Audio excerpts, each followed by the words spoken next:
Hello class 10th। आज हम लोग प्रैक्टिस पेपर 5 को करने वाले हैं। इस पेपर में किस तरीके से आंसर राइटिंग आपको सिखा रहा हूँ, क्या एक्स्ट्रा चीज़ें इंक्लूड कर रहा हूँ, आप ध्यान से देखना। बायो में किस तरीके से सर आंसर लिखते हैं, केमिस्ट्री में कैसे बता रहे हैं, फिजिक्स में कैसे लिख रहे हैं, और जो आंसर आपको ना आते हो उनको आप अपनी नोटबुक में नोट कर लेना और लर्न कर लेना। शुरू करें, चलो शुरू करते हैं। एक बात और कहना चाहता हूँ, शायद आपको थोड़ा सा शोर सुनाई पड़े, ठक ठक की आवाज़, कोई बात नहीं। अपना पास में टाइम है नहीं, 25 को पेपर है, 25 फेब को, तो अपने पास में टाइम है नहीं। इस वजह से मैं पड़ोस में कंस्ट्रक्शन हो रहा है और ये अपलोड करना आपके लिए बनाना बहुत ज़रूरी है, इसलिए आप थोड़ा सा इस नॉइज़ को इग्नोर करना। ऐसे ही अगर आप क्लासरूम में बैठे हैं, एक बात और समझ लो, क्लासरूम में बैठे हैं, कोई स्टूडेंट थोड़ा सा शरारती टाइप से है या बात कर रहा है, या टीचर्स आपस में जो रूम में ड्यूटी लगी है वो बातें कर रहे हैं, तो आप उनको क्या करो, इग्नोर, नेग्लेक्ट करो, है ना। वो ऐसे समझो कि वो आवाज़ आपको सुनाई नहीं पड़ रही है और पूरा फोकस अपने आंसर शीट पे आ जाओ। ठीक है, किसी भी बात का, टीचर्स होते हैं जो बात कर रहे होते हैं, हालांकि इस बात का उन्हें ध्यान देना चाहिए, लेकिन वो अगर ऐसा कर रहे हैं तो आप बिल्कुल भी उनकी बातों पर ध्यान ना दो, अपने क्वेश्चन की रीडिंग पे प्रॉपर ध्यान दो और आंसर राइटिंग पर भी ध्यान दो। चलो शुरू करते हैं, आ जाओ। देखो, सैम्पल पेपर प्रैक्टिस पेपर 5, पहला क्वेश्चन सेक्शन ए का, identify the site eight which the given reaction occurs. कहाँ पर ये होती है ना, उस जगह को बताना। देखो, ग्लूकोज लैक्टिक एसिड और एटीपी में हो रहा है, तो ये क्या है, साइटोप्लाज्म। देखो, ये लैक्टिक एसिड का फॉर्मूला है C3H6O3, क्या है, cytoplasm. Anu came across a rabid dog on her way back from school. She later recollected that she experienced an increased heart rate and breathing rate at that time. Which gland in your body is responsible for this? देखो, breathing rate बढ़ गई है, heart rate बढ़ गई है, तो adrenal gland से एडेनलाइन hormone निकल। देखो, यहाँ पर मैंने आंसर शीट अपनी हैंड रिटन कर रखी है, इसको अभी मैं समझाऊंगा जो जो क्वेश्चन आएगा। ये तो टिक द ऑप्शन चल रहा है ना, तो adrenal gland. Choose the correct statement from the following. Genotypic, correct बताना है, ये हर बार मैं नोटिस करता हूँ, करेक्ट और इनकरेक्ट में कंफ्यूज मत होना, नॉट को मिस मत करना। Genotype is a combination of genes, phenotypic is express character. Genotypic ratio में मिक्स वाले अलग करते हैं, प्योर वाले अलग करते हैं। फेनोटिपिक में मिक्स वाले एक साथ लिखते हैं। ये पीछे कई क्वेश्चन कर चुके हैं हम लोग। What is the role of KOH in the given experimental setup. ये एक सेटअप दिया गया है, क्या रोल है। CO2 एब्जॉर्ब हो रही है एयर से, एयर से क्या हो रही है, CO2 एब्जॉर्ब हो रही है, ये पता चल रहा है। ये बीकर के अंदर देखो लीफ है ना, क्या हुआ, CO2 एब्जॉर्ब हो रही है कहाँ से, एयर से। What will be the observation if the population of rabbits declines in the given food chain? देखो, अगर रैबिट खत्म हो जाए, रैबिट देखो ये बीच ट्रॉपिक लेवल में आ रहा, खत्म हो जाए तब क्या होगा, तब क्या होगा, फॉक्सेस भी डिक्लाइन हो जाएंगे, क्योंकि फॉक्सेस का फूड तो रैबिट ही तो है। जब ये ही नहीं रहेंगे, जब ये नहीं रहे तो इनको फूड मिलेगा कहाँ से, खत्म हो जाएंगे ये भी। बात समझ में आ रही है। कोई भी ट्रॉपिक लेवल में ऑर्गेनिज्म खत्म होता है तो समझो सारी ट्रॉपिक लेवल डिस्टर्ब हो जाएगी। What will be the percentage of green seed plant in the given cross? Capital Y, small Y. तो यहाँ से गैमेट कैपिटल वाई, यहाँ से स्मॉल वाई मिलके कैपिटल वाई स्मॉल वाई बना। तो ये कह रहे हैं कि ग्रीन प्लांट की क्या परसेंटेज है। कैपिटल वाला कैसा होता है, डोमिनेंट। डोमिनेंट मतलब एक्सप्रेसिव।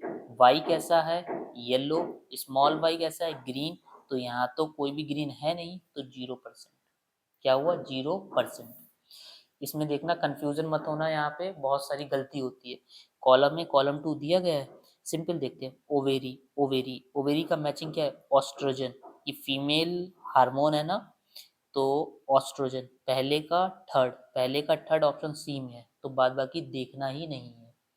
क्लिक करा बात, आपको कैसे निकले यहाँ से, ताकि कंफ्यूजन ही ना है। पहले का थर्ड सिर्फ एक ही ऑप्शन में और है ही नहीं।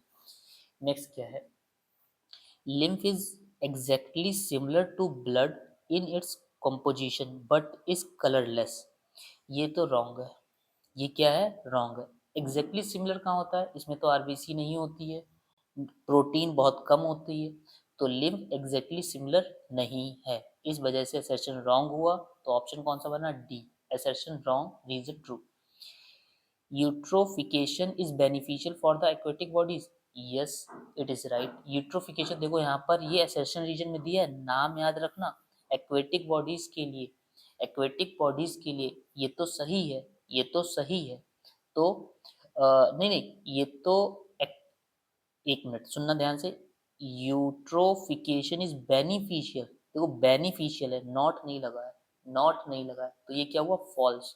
अभी इसका आगे आंसर भी आपको देखने को मिलेगा, उसमें और ज्यादा अच्छे से क्लियर होगा। तो ये क्या हुआ? फॉल्स। याद रखने वाली बात है ये, assertion फॉल्स। Distinguish between the mode of nutrition seen in cyanobacteria and amoeba. अब हमें डिफरेंस बताना है साइनोबैक्टीरिया और अमीबा में। देखो समझना आंसर कैसे लिखा है मैंने। Cyanobacteria use autotrophic nutrition, cyanobacteria क्या यूज कर रहा है? ऑटोट्रॉपिक न्यूट्रिशन, जबकि अमीबा हेट्रोट्रॉपिक न्यूट्रिशन। क्लियर हुई बात?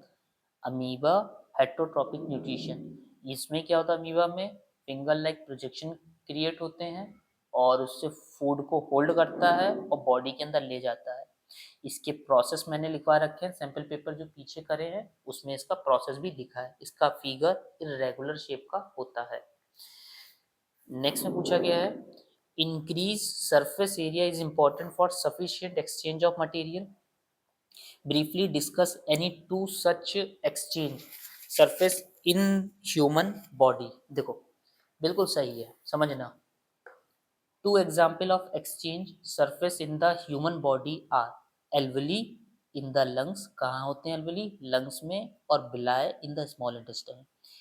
आंसर राइटिंग देखो कैसे करिए। एल्वली, these are millions of tiny thin walled air sac in the lungs। कैसे होते हैं? मिलियंस होते हैं, टाइनी होते हैं, थिन वॉल होती है, ये एयर को सेक करते हैं, लंग्स में प्रेजेंट है। That provide a massive surface area. जब आप इनहेल करते हैं, है ना, जब आप इनहेल करते हैं तो ऑक्सीजन अंदर जाती है तो ये फूल जाते हैं। For sufficient exchange of O2 and CO2 between air and blood. Clear हुई बात? इनका सरफेस एरिया बढ़ता है। बिलाई, ये फिंगर लाइक प्रोजेक्शन होते हैं, ये स्मॉल इंटेस्टाइन के अंदर से लाइनिंग होती है। जैसे फिंगर मेरी दिख रही है आपको, देख पा रहे हो फिंगर? तो यहाँ पे क्या होगा? ऐसे ही होते हैं। इसके अंदर क्या होगा? रिच ब्लड वेसल्स होगा। They along with even smaller microvilli significantly increase the internal surface area to maximize, maximize करेगा एब्जॉर्प्शन। जो डाइजेस्टेड न्यूट्रिशन हुआ है, कंप्लीट डाइजेशन कहाँ हुआ है? कंप्लीट डाइजेशन स्मॉल इंटेस्टाइन में हुआ है, ब्लड स्ट्रीम में मिक्स हो जाएगा। ये कौन लेके जा रहा है? विलाई सरफेस एरिया बढ़ा देगा, उसको एब्जॉर्ब कर लेगा। आंसर पूरा लिखा हुआ है, ध्यान से देख रहे हो ना? चलो आगे मूव करते हैं। आगे नेक्स्ट क्वेश्चन कहा गया है, which was the experimental organism chosen by George John Mendel, why did he choose it. ध्यान से देखना, क्यों मेंडल ने इसको चुना था। देखो इसके पीछे रीजन क्या है। मेंडल जो थे उन्होंने गार्डन पी को चुना। गार्डन पी का साइंटिफिक नाम पाइसम सतिवम, पाइसम सतिवम।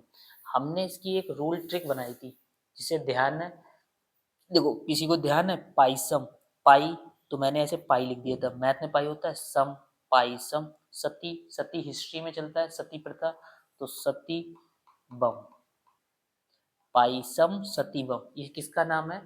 ये नाम है पी प्लांट का। मेंडल ने इसको क्यों चुना? रीजन समझो, कई रीजन थे। पहला रीजन है कॉन्ट्रास्टिंग ट्रेड। अब ये मत देखो कि 2 नंबर में है इतना बड़ा लिखेंगे, है ना, ये नहीं समझना है। समझना ये है कि आंसर राइटिंग पूरा एक्सप्लेन के साथ में, नंबर 2 हो, 3 हो, 1 हो, मैटर नहीं करता। Contrasting traits, they have several easily detectable distinct contrasting character. जैसे कि राउंड येलो का करा था, रिंकल का करा था, राउंड रिंकल का करा था, ग्रीन येलो का करा था, टॉल डार्क का करा था। तो ये कॉन्ट्रास्टिंग ट्रेट से पता चला। Bisexual flower, the flowers contain both male और फीमेल पार्ट। फ्लावर जो है वो दोनों पार्ट को कंटेन करते हैं। जो सेल्फ फर्टिलाइजेशन में हेल्प करते हैं, पॉलिनेशन होता है और easy artificial cross pollination. Short life cycle होती है। जो एनुअल प्लांट हैं इनका लाइफ स्पैन बहुत कम होता है, allowing the study of multiple generation in a single year. Large number of offspring, they produce many seeds in each generation, providing sufficient data for statistical analysis। बात समझ रहे हो, इन्होंने एनालिसिस करा था ना तभी तो इसको लिया। ये 4 रीजन की वजह से इन्होंने, किन्ने, मेंडल का पूरा नाम क्वेश्चन से देख लेते हैं। मेंडल का पूरा नाम जॉर्ज जॉन मेंडल, इस वजह से पाइसम सटिवम को लिया था। नेक्स्ट क्वेश्चन क्या है, list down the reason why vegetative propagation is consider advantage over sexual reproduction in plant. तो रीजन बताना है। देखो, vegetative propagation is considered advantage because it preserve parental trait को प्रिजर्व कर सकते हैं, allow for faster growth and enables the reproduction of seedless plants. Clear हुई बात, क्लियर हुई बात। नेक्स्ट क्वेश्चन की तरफ मूव करते हैं। ये देखो, draw a genetic diagram to explain the F2 offspring from the given cross and determine the percentage of the following। ये दिया गया। अब बताना है हमें राउंड येलो सीड का परसेंटेज, रिंकल येलो सीड का परसेंटेज। देखो कैसे निकालते हैं, ये पहली जनरेशन आ गई, ये पहली जनरेशन आ गई, अब इसका क्रॉस करके हमें पता चलेगा ना, क्योंकि देखो explain the F2 offspring second generation, उससे इनकी परसेंटेज बतानी। देखो कैसे करेंगे, क्वेश्चन देखते रहना। देखो इसको करने के लिए इसको थोड़ा इधर मूव कर लेते हैं। सिंपल सा एक प्रोसेस है, समझना बात को कि देखो राउंड ये बना हुआ है, capital R small R capital Y small Y, इससे क्रॉस करवाते हैं। देखो सबसे पहले ले लेते हैं राउंड येलो, राउंड, एक मिनट, ये बना है पहली जनरेशन में। अब देखो इससे ले लेते हैं राउंड येलो, कैपिटल बना ये, राउंड ग्रीन, स्मॉल वाई क्या है, ग्रीन, फिर रिंकल येलो, रिंकल ग्रीन। देखो मेरी बात समझ लो, यहाँ पर कैपिटल वाला क्या है, राउंड है, स्मॉल वाला क्या है, रिंकल्ड है, कैपिटल वाई क्या है, येलो को डिनोट कर रहा है, स्मॉल वाई क्या है, ग्रीन को। पहुंच गए। अब देखो कैसे करेंगे, यहाँ पे जो ये 4 बने यहाँ पर भी ऐसे ही ये 4 नोट होंगे, ठीक है, ये दूसरा, तीसरा और ये चौथा।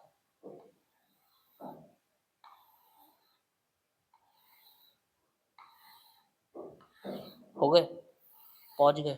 अब देखो, अब इसमें ये पंजेंट स्क्वायर बना लिया मैंने, ठीक।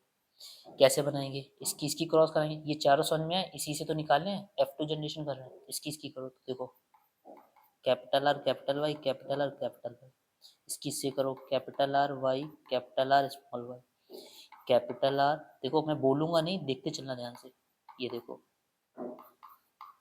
ध्यान देते रहना,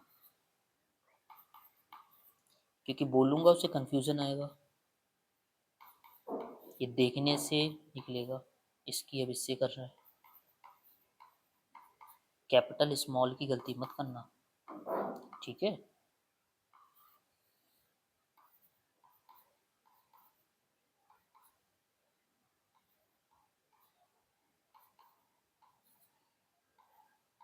पहले मैं ये लिखता हूँ, बाद में ये लिखता हूँ।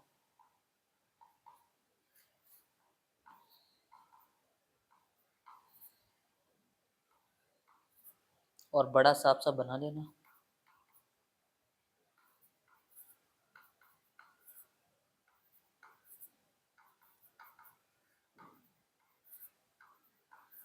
पहुंच गए, कितने बन गए हैं, इतने बन के तैयार हो गए। अब सबसे पहले हम लोग निकाल लेंगे राउंड येलो सीड। कौन से निकालेंगे, राउंड, पहली परसेंटेज राउंड येलो की बतानी है। टोटल ये कितने गिनो, 1 2 3 4, एक दो तीन चार, 4 4 जा 36, टोटल है 36 टोटल नीचे। और राउंड येलो कितने हैं? राउंड येलो का मतलब capital I, capital R, capital R, round, round ये वाला और येलो ये वाला, कैपिटल और कैपिटल वाई। देखो एक, देखो एक दो तीन चार पाँच छ सात आठ, आठ, आठ, और कहाँ पर है राउंड, राउंड येलो। देखो इसमें देखना होगा आराम से, देखो राउंड येलो 9, टोटल कितने हैं 9। तो हमें राउंड येलो की परसेंटेज निकालनी, 9/36 इंटू 100, कैंसिल कर लेंगे। कैंसिल करके देखो 9 1 जा 9, 9 4 जा 36, टोटल 1 2 3 4 5 6 16 है ये, 4 4 जा 16, टोटल कितने हैं ये 16 है। तो 9 1 जा 9, 9 4 जा 16, नहीं नहीं 9 क्या कर रहे हैं, कट गलत कर रहे हैं। 9/16 इंटू 100 है ना, तो 16 तो कट नहीं रहा है। 900/16, अब इसको 16 से जब काटेंगे तो ये आ जाएगा 56.25%, कट करने के बाद में पहुंच गए। अब दूसरा क्या पूछा था, wrinkled yellow. Wrinkled yellow, wrinkle मतलब स्मॉल आर और येलो मतलब capital Y. Small R capital Y, small R capital Y, देखो ये वाली लाइन में है स्मॉल आर कैपिटल वाई, है या नहीं है? है, है। और किस लाइन में है? स्मॉल आर कैपिटल वाई इस लाइन में है। तो यहाँ पे देखने पे ये तो लोगे नहीं, ये लोगे नहीं, रिंकल लेना है ना, तो रिंकल एक ये है, wrinkle yellow, wrinkle yellow, wrinkle yellow, एक दो, एक दो, एक दो तीन, कौन कौन से बने देखो, देखो इधर जरा देखो ना, एक दो और एक तीन, देखो ये नहीं नहीं ये नहीं है, रिंकल येलो, एक दो, रिंकल येलो, रिंकल येलो, तो दो मिल गए। स्मॉल आर और कैपिटल वाई देखो कहाँ पर है, small R capital Y, small R capital Y, तो हमें देखने को मिला है स्मॉल आर कैपिटल वाई, एक दो स्मॉल आर और कैपिटल वाई यहाँ पे देखने को मिला है, तो होगा 3।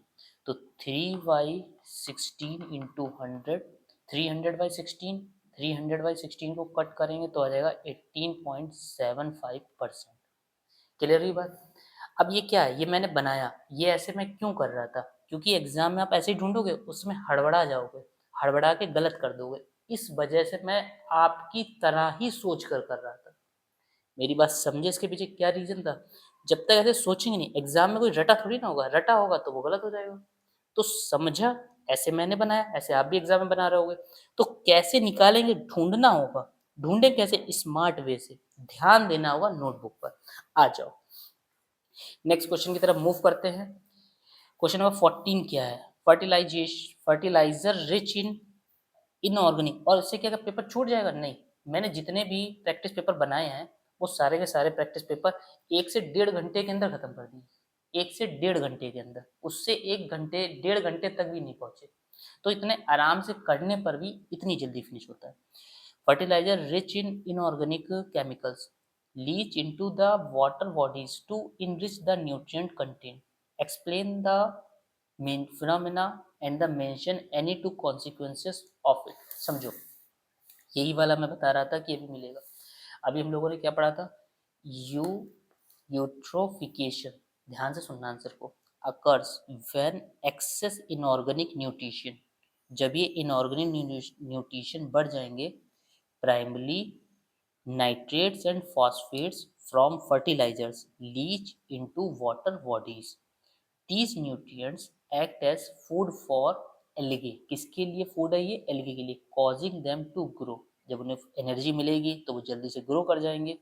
और थिक लेयर वाटर सरफेस पे आ जाएगी, वो थिक लेयर जो है उस पानी पे आ गई है वो है एल्गल ब्लूम की। किसकी है? एल्गल ब्लूम की। दिस ब्लूम ब्लॉक, वो क्या करेंगे?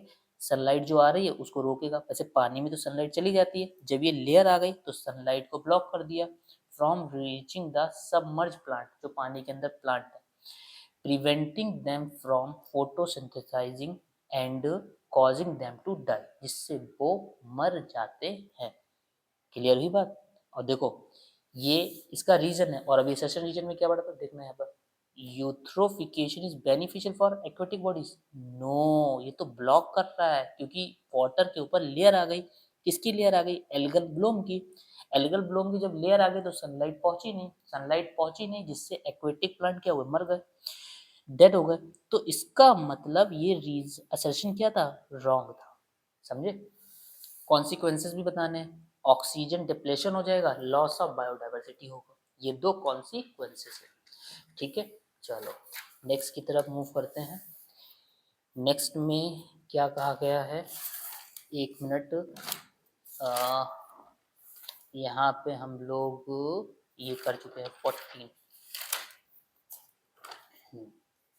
अब इसके बाद में नेक्स्ट है ये, mention how human activities affect the environment and cause damage. समझ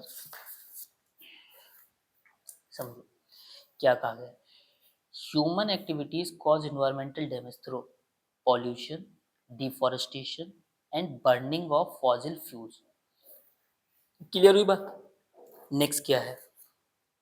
एक्सप्लेन भी कर सकते हो, नहीं तो इतना आंसर लिख सकते हो। Limiting factors of photosynthesis are those that limit the rate of photosynthesis. Major limiting factor are CO2 concentration, temperature. The manner in which limiting factor affect photosynthesis rate is different. जब मैं पढ़ता हूँ तो मैं ध्यान से समझ भी रहा हूँ, ऐसे एग्जाम में पढ़ते टाइम ध्यान से समझना भी आप। एनालाइज द गिवन पैराग्राफ दिया गया है, आंसर देना है क्वेश्चंस के। अब आ जाओ इस साइड में, देखो पीछे पूरे पैराग्राफ को आपको लगा सर ने जल्दी से पढ़ लिया, नहीं, सर ने जब पढ़ा तो उसको समझा, समझ के पढ़ा। अब उनमें कहा था क्वेश्चन में पीछे कि ग्राफ में देखकर आंसर दो, तो ये ग्राफ मुझे दिख गया। अब मैं ग्राफ देखूंगा, आंसर पे नहीं सीधे कूद जाऊंगा, क्या देखूंगा? ग्राफ। इसमें देखा ये जो एक्सिस है वो टेम्परेचर दिखा रही है, ये फोटोसिंथेसिस दिखा रही है। यहाँ पे हमें दिख रहा है फोटोसिंथेसिस बढ़ रहा है, यहाँ पे हाई पॉइंट पे पहुंचा, यहाँ से कम होना शुरू हुआ। ये मैंने ग्राफ में देखा। अब आंसर दूंगा, at what temperature is the rate of photosynthesis highest? किस टेम्परेचर पर हाईएस्ट है? तो देखो हाईएस्ट इसके बीट भी नहीं तो है, ये वाले पॉइंट पर। तो ऐसे तो पता नहीं चल रहा है, तो 35 ले लो, क्योंकि इसमें स्केल तो बना नहीं है, तो क्या ले ले? 35 डिग्री सेल्सियस पर। कितना आंसर लिख दिया? 35 degree Celsius. Explain why the rate decrease when temperature goes above the optimum value. जब टेम्परेचर बढ़ेगा तो rate, why the rate decrease, क्यों डिक्रीज हुआ? देखो टेम्परेचर बढ़ना इधर से और बढ़ा, देखो ये डिक्रीज हो गया फोटोसिंथेसिस, क्यों? समझो, क्योंकि high heat can also cause the stomata to close. High heat की वजह से क्या होगा? इवापोरेशन ज्यादा होगा, है ना?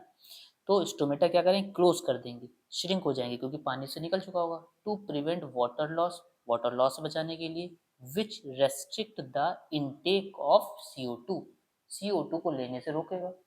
बात समझ रहे हो? Next, what happened to photosynthesis rate at temperature below 10 degree Celsius? Y?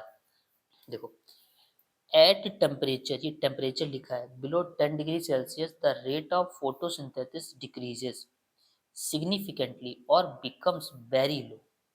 ये इसलिए हुआ क्योंकि जो एंजाइम है उनकी काइनेटिक एनर्जी धीमी हो गई, लो काइनेटिक एनर्जी हो गई, causing slow down the biochemical reaction. जब ये एंजाइम स्लो हो गया तो बायोकेमिकल रिएक्शन भी क्या हो गई? स्लो हो गई। इन सम केसेस एंजाइम पूरे तरीके से क्या होते हैं? Lost completely inactive at these low temperature. Low temperature में पूरे तरीके से कभी कभी ऐसा भी होता है वो इनएक्टिव हो जाते हैं। यहाँ तो टेम्परेचर बढ़ रहा है तो काइनेटिक एनर्जी उन एंजाइम की लो हो गई, जिससे बायोकेमिकल रिएक्शन भी स्लो हो गई है। Mention any two environmental factors beside temperature that could impact the rate of photosynthesis and their effect. ध्यान से समझना। पहला, लाइट इंटेंसिटी। अगर लाइट इंटेंसिटी बढ़ेगी तो रेट ऑफ फोटोसिंथेसिस भी बढ़ेगा। देखो यहाँ से लाइट टेम्परेचर बढ़ा तो ये देखो ये बढ़ा, बहुत ज़्यादा बढ़ेगा तो डिक्रीज होना शुरू हुआ, बहुत ज़्यादा। ये बात समझ रहे हो? CO2 is raw material. For the process, increasing its concentration typically increases the rate of photosynthesis. Clear हुई बात? ये दो इसके क्या आ गए? इन्वायरमेंटल फैक्टर आ गए। नेक्स्ट क्वेश्चन ध्यान से देखना इसमें क्या है। Arrange the given option in a proper order, create a reflex arc. ये देखो एक बॉक्स में दिया गया, इसे ऑर्डर में लगाना है। समझ लो, इसको देखकर रिफ्लेक्स आर्क बनाना। देखो इधर देखो, गरम प्लेट को छू लो पता चल जाएगा, गरम चाय के कप को छू लो पता चल जाएगा क्या क्या हो रहा है। देखो क्या क्या हो रहा है, छूने मत लगना, पता चले हाथ जला लो फिर पेपर देने में दिक्कत है और एक नया एक्सक्यूज भी मिल जाए। ठीक है, चलो आ जाओ। स्टिमुलस, स्टिमुलस से रिसेप्टर, रिसेप्टर से सेंसरी न्यूरॉन, सेंसरी न्यूरॉन से स्पाइनल कॉर्ड, स्पाइनल कॉर्ड से मोटर न्यूरॉन, मोटर न्यूरॉन से इफेक्टर, इफेक्टर कौन? मसल, इफेक्टर से रिस्पॉन्स होगा। क्विक हाथ को आप हटा लोगे। जैसे एक छोटा बेबी है, छोटा बेबी क्या कर रहा है, उसको पता नहीं है गर्म है ठंडा है, तो वो जाकर छूता है तो तुरंत रोने लगता है और हाथ तुरंत हटाता है। क्या सोचता है वो कि गर्म है ठंडा है, तुरंत वहां से मूव करता है और रोने लगता है। तो उसके साथ भी यही पूरी प्रोसेस हुआ जो आपके साथ में होगा। देखो, है ना, छोटा सा बेबी, मैंने ईयर ले लिया है उसका, 3 ईयर का है सपोज, ये पूरा प्रोसेस होगा, क्विक हाथ वहां से हट जाएगा। This is called reflex arc. ये पूरा प्रोसेस है, याद कर लेना ये। Next, explain the role played by axon terminal and myelin sheath in the conducting nerve impulses. हम लोगों ने न्यूरॉन का डायग्राम पीछे बनाया था सैंपल प्रैक्टिस पेपर 5 में, तो उसमें सारे प्रोसेस बताए थे। अब इसमें एक्सॉन टर्मिनल और माइलिन शीट का बताना है। देखो, एक्सॉन टर्मिनल ट्रांसमिट करता है सिग्नल को अदर सेल के लिए। किसको ट्रांसमिट करता है? सिग्नल को अदर सेल के लिए। जबकि माइलिन शीट स्पीड अप करती है और इंसुलेटिंग दीज सिग्नल्स। जब यहाँ पर और सिग्नल ना है उसे इंसुलेट भी करती है और क्या करती है? स्पीड अप करने का काम भी माइलिन शीट करती है। नेक्स्ट सेक्शन है बी। बी है हमारा केमिस्ट्री का। केमिस्ट्री में देखो, ये हमारे एक स्टूडेंट का सैंपल पेपर है, उसमें देखो उसने कितनी अंडरलाइन कर रखी है, गंदगी कर रखी है। ये देखो, तो जानते हो हमें ये पेपर में ये चीज़ नहीं करनी है। पेपर में यूज़ करो तो पेंसिल से यूज़ करो, वैसे ऐसे अंडरलाइन वगैरह ज़्यादा नहीं करना है। ठीक है, आराम से समझते हैं। विच of the following is an endothermic reaction. Endothermic reaction मतलब हीट लगना। जब हीट लगती है तो डिकम्पोजिशन ऑफ वाटर है ना। Salt solution is tested with phenolphthalein and no color change is observed. When tested with myelin orange, it turns red. What can you infer about the salt? So it is diverged from a strong acid and a weak base. क्या होगा? Strong acid and a weak base salt solution tested from करा गया, no change आया। No change फिनॉलपैथिलीन का तब आता है जब एसिडिक होता है। सॉल्ट क्या होता है? एसिडिक होता है। Clear? Which gas is produce when a metal react with N acid. Metal जब एसिड से रिएक्ट करता है तो निकलता है हाइड्रोजन गैस। टेस्ट के लिए क्या करो? बर्निंग कैंडल ले जाओ, आवाज करेगा चटर पटर पटर चटर की, पॉप साउंड बोलते हैं वैसे। Which of the following statement best best explain why graphite conduct electricity but diamond does not. Graphite क्या करता है? वो इलेक्ट्रॉन्स कर देता है, मतलब ब्रेक डाउन हो जाता है, जबकि डायमंड में ब्रेक डाउन नहीं होता है, लेयर होती हैं उसमें, इसलिए ग्रेफाइट में करंट फ्लो हो जाएगा, डायमंड में नहीं होगा। दोनों ही कार्बन के एलोट्रॉप्स कहलाते हैं। एक और एलोट्रॉप्स है बक मिनिस्टर फुलरेंस, फुटबॉल शेप का होता है। Clear? A student observe effervescence while adding dilute HCl to a solid substance. The solid substance is likely to be तो वो है सोडियम कार्बोनेट। सोडियम कार्बोनेट, ध्यान रखने वाली बात है, सोडियम कार्बोनेट। नेक्स्ट क्या है, quick lime CaO, slaked lime CaOH का होल ट्वाइस। बहुत कंफ्यूजन होता है, ये ध्यान रखो। Quick lime CaO, calcium oxide, slaked lime calcium hydroxide are interconvertible. Which of the following correctly represent their interconversion?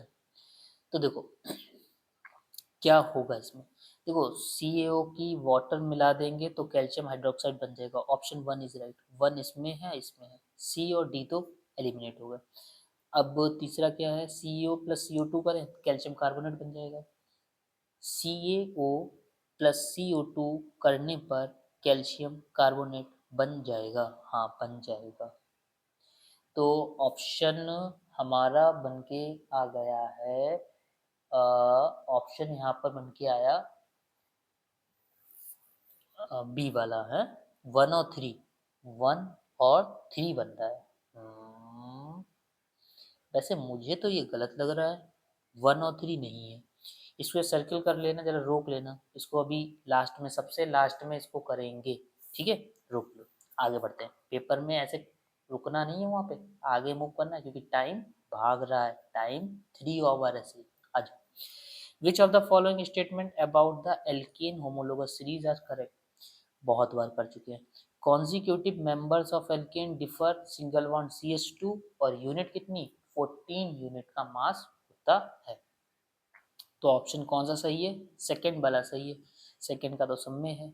Homologous series organic compound है, हाँ है। सेम फंक्शन ग्रुप होते हैं, हाँ होता है। जनरल फॉर्मूला सेम है, सेम है। केमिकल प्रॉपर्टी सेम है, सेम है। तो 1 और 2 option B. Assertion region, olfactory indicator like vanilla essence lose their smell in basic solution। हाँ बेसिक सोल्यूशन में वनीला में स्मेल लूज कर देता है, it's true. Bases react with the olfactory indicator and neutralize their acidic group, causing them to lose their characteristic odor। Basis react with olfactory indicator, हाँ सही है, ये भी सही है। और ये इसको करेक्ट एक्सप्लेन भी कर रहा है, तो ऑप्शन ए इज राइट। ध्यान समझना, iron articles are coated with zinc during galvanization. What happen is if the zinc coating is scratched and the iron surface is exposed? Justify your answer। चलो इसके answer को justify करते हैं, जो हमने answer sheet लिख रखी है उससे। कहाँ है आंसर शीट हमारी, अपनी आंसर शीट ये रही। Galvanization works because zinc is higher in the reactivity series than iron, even if the zinc coating is scratch। देखो आयरन पर जिंक की लेयर चढ़ा दी, अब बता रहे हैं कि अगर हम जिंक कोटिंग स्क्रैच हो गई तो जो आयरन है, आयरन एयर के कांटेक्ट में आ जाएगा, सरफेस इसकी एक्सपोज हो जाएगी, तब वो रस्टिंग करना स्टार्ट कर देगा। जब जिंक स्क्रैच होगा, हट जाएगा उससे, तब करेगा। क्लियर। अब magnesium ribbon is burn in the air as shown.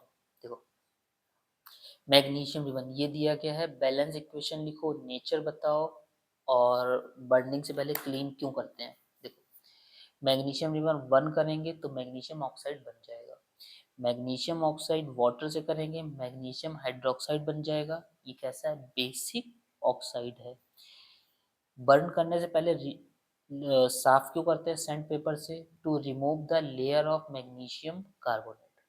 कौन सी लेयर, मैग्नीशियम कार्बोनेट की लेयर को रिमूव करने के लिए सैंड पेपर से साफ करते हैं, जिससे बर्निंग स्मूथ और क्विकली हो जाए। किस कौन सी लेयर रिमूव करी, मैग्नीशियम कार्बोनेट की लेयर को।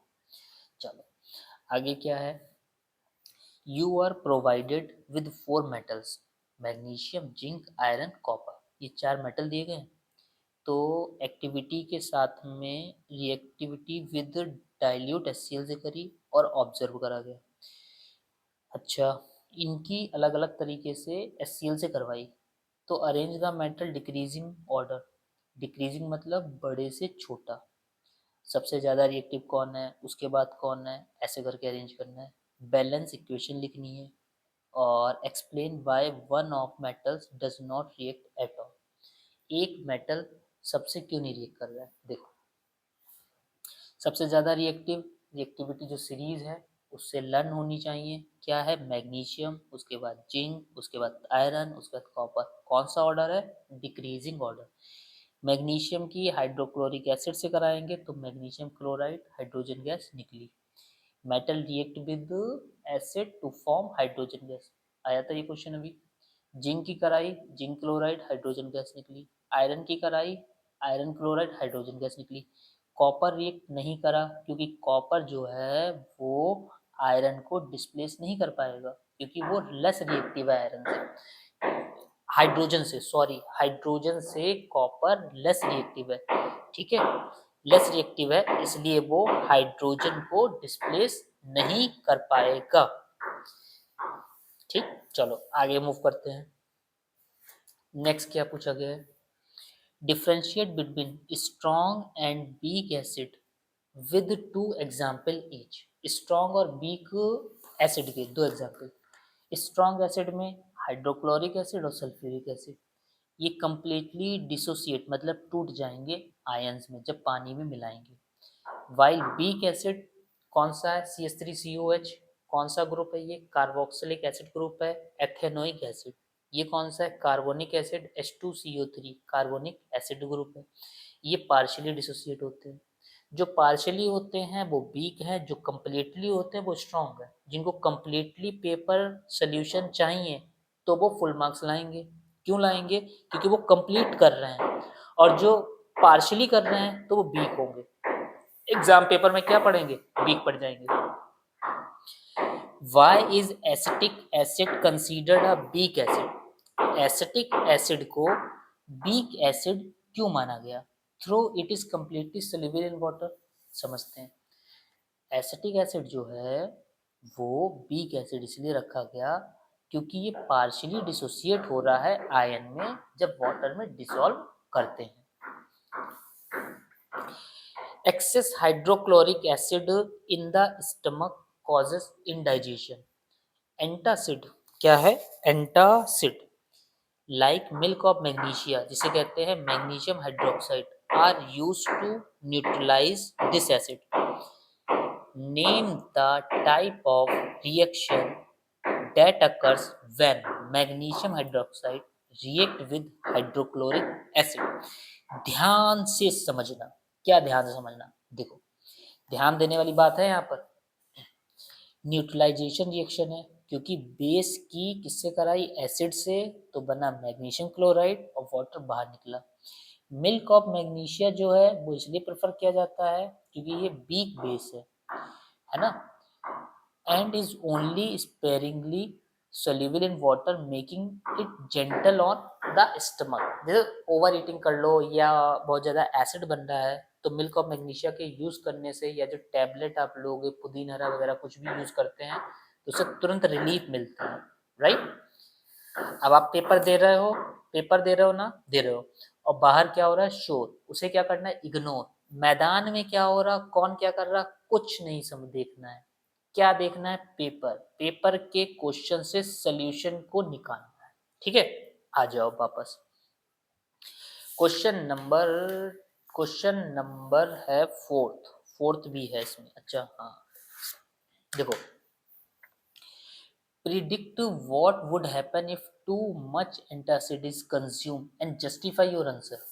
देखो, स्टमक में pH level would increase and the body would attempt to restore the normal acidic pH level potentially by increasing the acid production। बात समझ रहे हो? Next question 29। During the investigation, ये investigation चल रही है, टू ऑब्जर्वेशन रिकॉर्ड किए गए। Heating copper powder in air form a black layer, passing hydrogen gas over this black layer restore the reddish brown colour. Write the balance chemical equation. दोनों की देनी है। टाइप ऑफ रिएक्शन बताना है, justify करना है। What does the experiment demonstrate about the nature of oxidation reduction. समझो, पूरे क्वेश्चन को पढ़ा ध्यान से क्योंकि इन्वेस्टिगेशन थी ना वहां पर। आ जाओ, कॉपर की ऑक्सीजन से करवाएंगे, हीट देंगे, क्या बनेगा? क्या बनेगा बताओ? कॉपर ऑक्साइड बनेगा क्योंकि कॉपर में ऑक्सीजन क्या हुआ? ऐड हुआ। कॉपर ऑक्साइड की हाइड्रोजन से करवाई तो ऑक्सीजन क्या हुआ? रिमूव हुआ और क्या बचा? सी। दोनों रिएक्शन हो गई है क्वेश्चन के अकॉर्डिंग। पहली रिएक्शन में क्या दिखा? ऑक्सीडेशन क्योंकि इसमें ऑक्सीजन जुड़ा। दूसरी में क्या दिखा? रिडक्शन क्योंकि ऑक्सीजन कॉपर से क्या हुआ? रिमूव हुआ। मेरी बात ध्यान से सुन रहे हो ना? चलो, this experiment demonstrate that oxidation and reduction completely processes, तो रिडॉक्स हो गई ना, that occur simultaneously, one substance is oxidized while other क्या हुआ? reduced हुआ। फिर बताना है हम लोगों को what is meant by functional group का क्या मतलब है, एक्सप्लेन करो। देखो, functional group is an atom और a group of atom. Functional group atom है और ग्रुप ऑफ एटम है जो उसकी स्पेसिफिक केमिकल प्रॉपर्टी को बताता है and reactivity of an organic compound.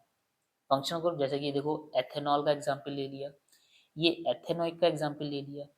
अब इसमें ये दिए गए हैं, इन्हें फंक्शनल ग्रुप बताना है। जैसे इसमें देखो CH3COH है, सिंगल बॉन्ड COH कौन सा है? Carboxylic acid group. OH group लगा है, OH सिंगल बॉन्ड है तो ये एल्कोहल ग्रुप। CHO ग्रुप लगा है, एल्डिहाइड ग्रुप। ये तीन ग्रुप, उनके नाम कहाँ लगे हैं? इसमें लगे हुए हैं कार्बन के कंपाउंड में, जो डिटरमाइन करते हैं इनकी प्रॉपर्टी को। क्लियर? चलो, सेक्शन सी में आ गए हम लोग। सेक्शन सी को जल्दी से करते हैं अच्छे तरीके से समझते हुए। विच of the following correctly describe the magnetic field near a long state current carrying wire? Correctly describe the magnetic field near a long state current carrying wire. Long state current carrying wire, तो देखो इसको बना लेते हैं। देखो इधर देखना, जरा ध्यान देना। ये एक long state current carrying wire है, तो इसके चारों तरफ क्या बन जाएंगे? सर्कुलर लूप बन जाएंगे। बन गए? बन गए। तो इसमें डायरेक्शन कैसी हो जाएगी? ऊपर के लिए जा रहा है, देखो ये पेन पकड़ा ऊपर के लिए जा रहा है, रैप फिंगर क्या बताएगी? रैप फिंगर डायरेक्शन बताएंगे मैग्नेटिक फील्ड की। पहुंच गए यहाँ तक? तो ये वाला कहा गया है। तो the field consist of concentric circle. Concentric, देखो ये तीन सर्किल बनाए मैंने, लेकिन इन सबका सेंटर क्या है? वायर, ये वाला पार्ट। ऐसे इस पॉइंट पे लिया है, पूरे वायर में होगा ना ऐसा। तो option D is correct. Power दी है माइनस में, फोकल लेंथ बतानी है। आसानी से निकल आया, कैसे? पावर माइनस में तो कॉनकेव लेंस होगा। अब देखो देखो जगह, कॉनकेव कॉनकेव यही दो तो हैं, बस वैल्यू से प्ले करना है। पावर दी गई है, पावर दी गई है, फोकल लेंथ निकालनी है। देखो, focal length is equal to 1/पावर, 1/-2। आधा कितना होता है? 0.5 माइनस मीटर में। तो माइनस का 0.5 मीटर कौन सा हुआ? Concave lens. पहुंच गए? एसेशन रीजन, मायोपिया है तो दूर का नहीं दिख रहा है, ठीक है। The image distant object is formed in front of retina.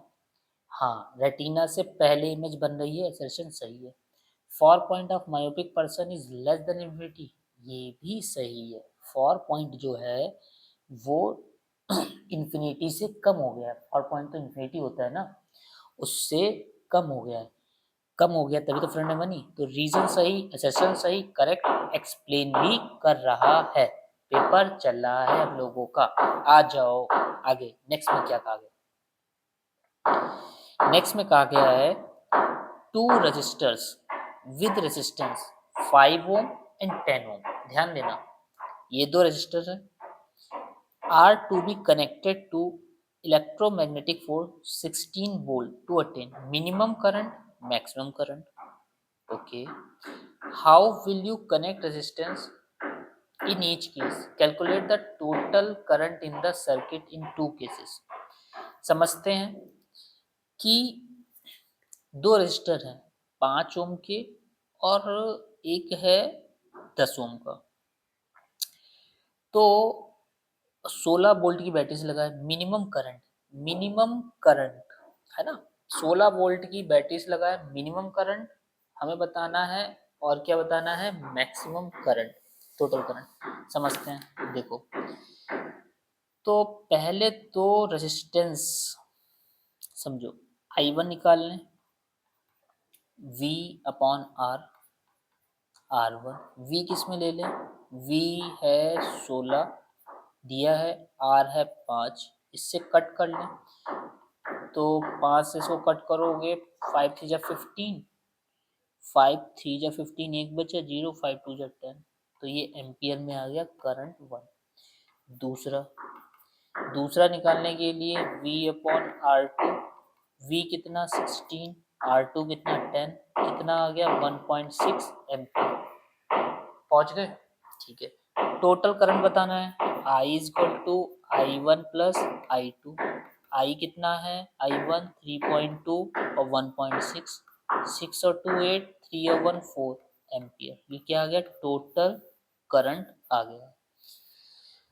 अब ये कह रहे हैं क्वेश्चन में टोटल करंट निकाल लिया, हम लोगों ने बाद वाला पहले कर लिया, टोटल करंट निकाल लिया। अब पूछ रहे हैं कि रेजिस्टेंस किस में कनेक्ट करें। देखो, देखना जरा, बात समझना। रेजिस्टेंस में ये पहला रेजिस्टेंस है, ये दूसरा रेजिस्टेंस है। पहला है 5 ओम का, दूसरा है 10 ओम का। किस में लगाया, सीरीज में। तो टोटल रेजिस्टेंस 5 प्लस 10 15 ओम हो गया। पहले तो ये मैंने सीरीज में लगाया। दूसरा देखो, ये एक हो गया, ठीक है, ये दूसरा हो गया। ये है 5 ओम का, ये है 10 ओम का, ये वायर से आगे जुड़ा हुआ, ठीक। अब जोड़ भी दें, चलो जोड़ देते हैं। देखो, ये जोड़ दिया मैंने वायर से। ये कितना है, ये है 16 वोल्ट की बैटरी। अब क्या है, अब इसमें 1/r equal to 1/5 plus 1/10, LCM लेंगे 10, ये 2 जा 1 जा 2 1 3, यहाँ लिख देता हूँ 3/10, तो 1/r, 1/r। तो r क्या आ जाएगा, r आ जाएगा, r आ जाएगा 10/3। 10/3 का मतलब 3 3 जा 9, 1 0 3 3 जा 3.3 आ रहा है पैरेलल में, और सीरीज में आ रहा है 15 ओम। अब देखो, सीरीज में कितना आ रहा है 15 ओम, पैरेलल में कितना आ रहा है 3.3। तो सीरीज में जोड़ने पर, सीरीज कॉम्बिनेशन में रेजिस्टेंस ज्यादा तो करंट कम, करंट कम। सीरीज कॉम्बिनेशन में रेजिस्टेंस ज्यादा, तो यहाँ पे सीरीज कॉम्बिनेशन में करंट क्या होगा, मिनिमम। करंट क्या होगा, मिनिमम, क्योंकि रेजिस्टेंस क्या है, ज्यादा। पैरेलल कॉम्बिनेशन में रेजिस्टेंस कम, तो करंट क्या होगा, मैक्सिमम। करंट क्या होगा, मैक्सिमम। पहुंच गए, आंसर कंप्लीट हो गया, समझ में बात आ गई। नेक्स्ट की तरफ मूव करते हैं। आज इधर बहुत तगड़ा ठोका पीटी चल रही है। चलो, हम लोग रुकने वाले तो हैं नहीं वैसे। वाइल, फिर क्या कहा गया है, हाँ, फिर इसके बाद में क्वेश्चन है बी पार्ट, ये तो हो गया।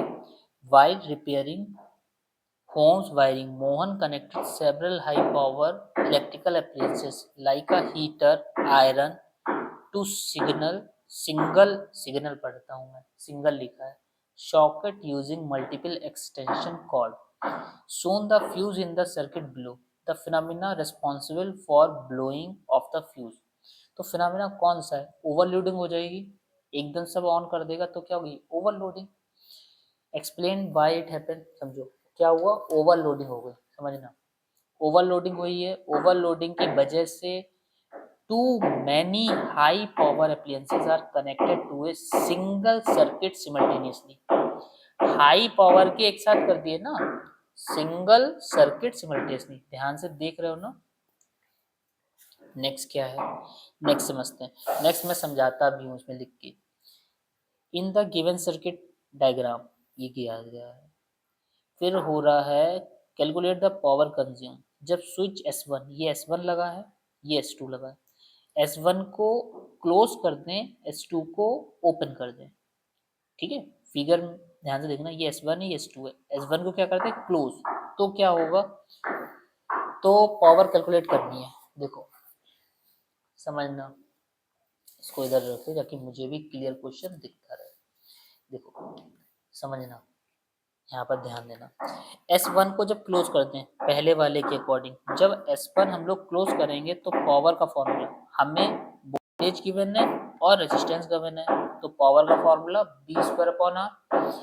V कितना है, V तो 5 वोल्ट का ही है, 5 वोल्ट की बैटरी से जुड़ा हुआ है ना, तो 5 इंटू 5 स्क्वायर लगाए। R कितना है, R हो जाएगा 60। R कितना होगा, रेजिस्टेंस 60। क्यों लेंगे ये वाला, समझो। S1 क्लोज करा, देखो S1 क्लोज करा, तो जब S1 क्लोज करा ये इससे गया 60 से पास होकर निकल आएगा, तो इसमें ही तो करंट जा रहा है, इसमें करंट जा रहा है। देखो यहाँ देखो जरा, ये गया करंट, S1 क्लोज है, इधर चला गया, इधर से इधर आया, फिर इधर आया, फिर इधर रास्ते से इधर मूव हो गया, तो 60 पे गया। तो हमें क्या नजर आया, 60। अब इसे कट कर लूं, कट कर लेते हैं। 5 1 जा 5, 5 1 जा 5, 5 2 जा 10, 5/12, 5/12 यानी कि 0.41 वॉट। पावर की यूनिट क्या हुई, वॉट। अब कह रहे हैं S2 को क्लोज कर दो। S2 देखो इधर जरा, S2 को जब मैं क्लोज करूँगा, देखो ये करंट यहाँ से बड़े वाले टर्मिनल से जाता है, ये बात पता है ना, बड़े वाले टर्मिनल से करंट जाता है, ठीक है, तो करंट बड़े वाले टर्मिनल से जाता है, ये गया इधर, तो ये क्या है, ओपन, तो करंट इधर से गया, इधर चला गया, इधर चला गया, है ना, यहाँ चला गया। तो S2 को जब क्लोज करा तो हमें देखने को क्या मिला, 20 वाले का काम हो रहा है। किस वाले का हो रहा है, 20 वाले का। P = V²/R। V कितना है, 5 इंटू 5 वोल्ट की बैटरी। R कितना है, R है 20, 5 बन जा, 5 4 जा, कितना हुआ, 5/4, 5/4 यानी 1 पॉइंट, अरे एक बचा, जीरो लगाया, 4 2 जा 8, 5 जा, इतने वॉट की पावर लगेगी। क्लियर हुई बात, बात समझ में आ गई। चलो अब अगला क्वेश्चन क्या है, टू कंडक्टर XY 4 और 8 है, arrange in parallel and in series. देखो अरेंज कर लेते हैं, समझना, ये बहुत ही इजी है। देखो कैसे करेंगे, समझो जरा बात को। दो कंडक्टर, देखो सबसे पहले पैरेलल में लगा लेते हैं, ये मैंने लगा दिया पैरेलल में, पैरेलल में कितना लगा दिया, ये 4 ओम, ये 8 ओम, ठीक। सीरीज में देखो ये लगा दिया 1 2, ये 4 ओम का, ये 8 ओम का। टोटल रेजिस्टेंस यहाँ से पैरेलल कॉम्बिनेशन से निकाल लोगे, एलसीएम लेके प्लस कर लोगे, सीरीज में टोटल निकाल लोगे। सीरीज में क्या आएगा, मैक्सिमम आएगा रेजिस्टेंस, पैरेलल में क्या आएगा, मिनिमम आएगा। पहुंच गए, चलो। अब इसके बाद में क्या कहा गया है, इसके बाद में हम लोगों को यहाँ तक पहुंच गए। चलो नेक्स्ट क्वेश्चन की तरफ मूव करते हैं, समझना next question. The image formed by a spherical mirror. अच्छा देखो, हाँ 36 भी तो नहीं हुआ अभी, 36 देखो।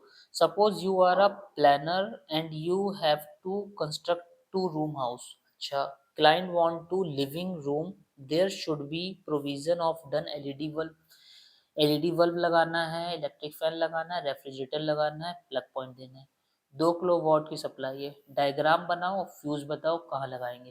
तो देखो इसका डायग्राम मैं दिखा देता हूँ, इसका डायग्राम हम लोग ये वाला बनाएंगे, एनसीईआरटी में दिया गया है। देखो इसका डायग्राम, ये कहाँ गया, इलेक्ट्रिसिटी, देखो 1 मिनट रुक जाना, पहले मैं निकाल लूँ। देखो डायग्राम एनसीईआरटी में दिया ना इसका डायग्राम, एनसीईआरटी में वो उस टाइप से दिया गया है, लाइव वायर जा रहा है। तो ये डायग्राम इसका नहीं दिया, नहीं दिया है, कोई बात नहीं, मैं रफली बनाता हूँ, एनसीईआरटी में देख लेना। वैसे देखो कुछ है नहीं खास, देखो ये लाइव वायर है, ठीक है, ये ऐसे करके एक में लगा दोगे एलईडी बल्ब, क्या लगा दोगे, एलईडी बल्ब, ठीक है। दूसरे में फैन लगा दो, क्या लगा दो, फैन लगा दो।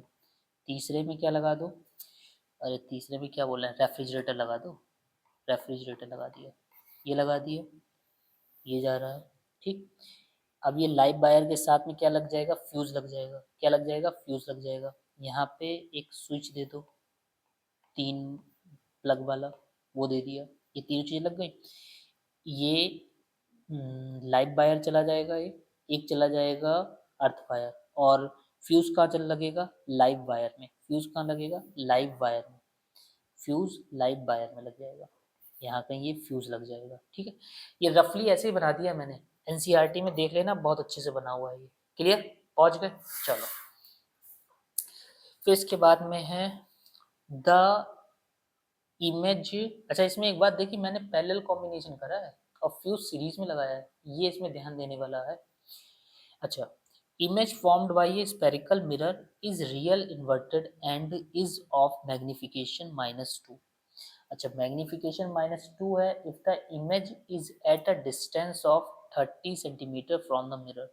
इमेज डिस्टेंस दी है, ऑब्जेक्ट बताना है कहाँ रखना है, यू निकालो, फोकल लेंथ निकालो, करेक्टर बताओ। देखो इसको करते हैं, ये तो अपना बहुत ही बढ़िया क्वेश्चन मुझे लगते हैं ये, है ना। समझो कैसे। सबसे पहले देखो, क्वेश्चन में मैग्निफिकेशन दी गई है, कहाँ है क्वेश्चन में मैग्निफिकेशन दी गई है, क्लियर दिख रहा है ना। चलो, -2 है, मैग्निफिकेशन की यूनिट नहीं होती है। अब बात समझना, जब मैग्निफिकेशन निगेटिव है तो इसका मतलब कौन सा यहाँ पर मिरर हो जाएगा, कॉनकेव मिरर हो जाएगा। मैग्निफिकेशन निगेटिव है ना। ऑब्जेक्ट डिस्टेंस निकालनी है, इमेज डिस्टेंस दी है क्वेश्चन में 30 सेंटीमीटर, कितनी दी गई है, -30 सेंटीमीटर, माइनस लेनी पड़ेगी क्योंकि फ्रंट ऑफ द होगी जाकर ये। अब इसके बाद में हम लोग क्या करेंगे, मिरर फॉर्मूला यूज करेंगे। मिरर फॉर्मूला क्या होता है, मिरर फॉर्मूला यूज करेंगे 30 सेंटीमीटर, तो ये तो आसानी से निकल आया, magnification is equal to formula -v/u होता है, मैग्निफिकेशन -2, ये फॉर्मूले में माइनस है, और v -30, इमेज डिस्टेंस यहीं से निकला है ना। ये माइनस माइनस कैंसिल हो गया, u इधर गया, u इज इक्वल टू -30/2, 2 से ये कैंसिल, 15, माइनस का 15 यूनिट सेंटीमीटर, u आ गया, ठीक है। अच्छा, फोकल लेंथ के लिए हमें मिरर फॉर्मूला लगाना पड़ेगा, समझे। मैग्निफिकेशन की हेल्प से हमने u निकाल लिया, अब फोकल लेंथ निकाल लेते हैं using mirror formula, 1/f is equal to 1/v plus 1/u। Mirror फॉर्मूले में सब चीजें पुट कर ली, v कितना है, v है -30 प्लस u कितना है, u है -15, एलसीएम ले लें, 30, 30 बन जा 30, माइनस का 1, प्लस माइनस माइनस, 15 टू जा 30, माइनस का 3/30, 3 बन जा, 3 10 जा, -1/10, रेसिप्रोकल करेंगे, माइनस का 10, ये आ गई फोकल लेंथ, किसमें, सेंटीमीटर में। ये क्या है, 1/, फोकल लेंथ 1/f है ना, तो रेसिप्रोकल करके क्या आ जाएगी, फोकल लेंथ आ जाएगी। पहुंच गए। अब दो करेक्टर बताओ, करेक्टर बताओ, तो करेक्टर ये है कि कौन सा मिरर है ये, निगेटिव आ रही है, कौन केव मिरर, तो वर्चुअल और इरेक्ट बनेगी। कैसी बनेगी, वर्चुअल और इरेक्ट, ठीक। दो करेक्टर हो गए, वर्चुअल और इरेक्ट। फिर वो कह रहे हैं और मैग्नी